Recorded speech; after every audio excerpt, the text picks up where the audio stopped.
لا إله إلا الله.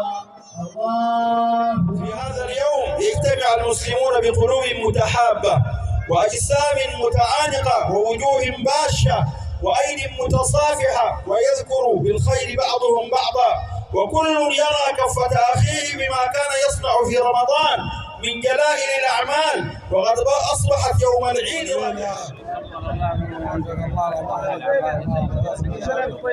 بارك الله فيكم. السلام عليكم. طيبين ان شاء الله.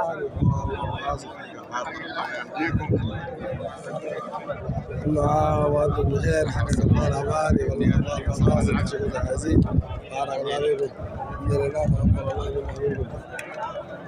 كل عام وأنت الأمة السودانية بخير وكل الشعب السوداني بخير، وإن شاء الله ربنا يصلح الحال ويبدله بأحسن حال، وإن شاء الله السنة الجاية يعني ربنا ينعم الأمن والاستقرار.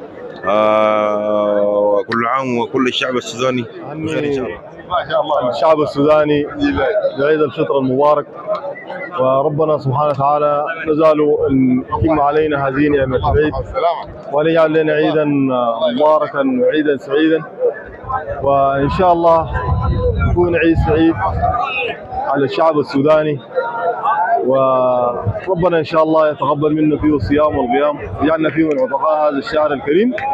والعيد فرحة، ونسأل ربنا سبحانه وتعالى أن يكون هذا فرح دائما لنا وللشعب السوداني. السلام عليكم، كل عام وانتم بخير والصحة والسلامة، عيد مبارك عليكم وتعود الأيام إن شاء الله.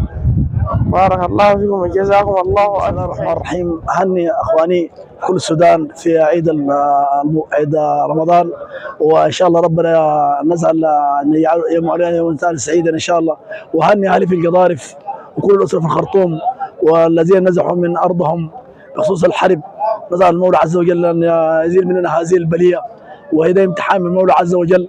في النهاية بقول لإخواني في القضارف وفي الخرطوم وفي كسلة وفي مدني العفو والعافية، وإن شاء الله ربنا يحفظنا ويحفظكم إن شاء الله، ويغير حالي بأحسن حال ويبدل حالنا بأحسن حال، ويرجعكم لبلدكم سالمين وغانمين، وقف الحرب والسلب والضرب يا رب العالمين. الحمد لله. بارك الله فيكم.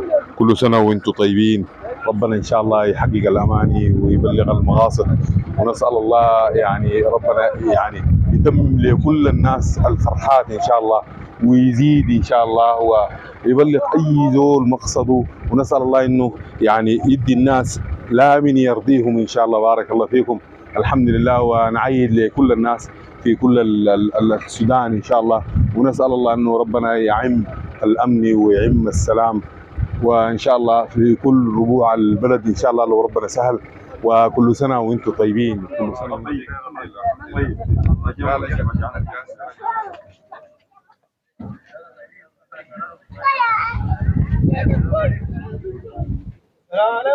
السلام.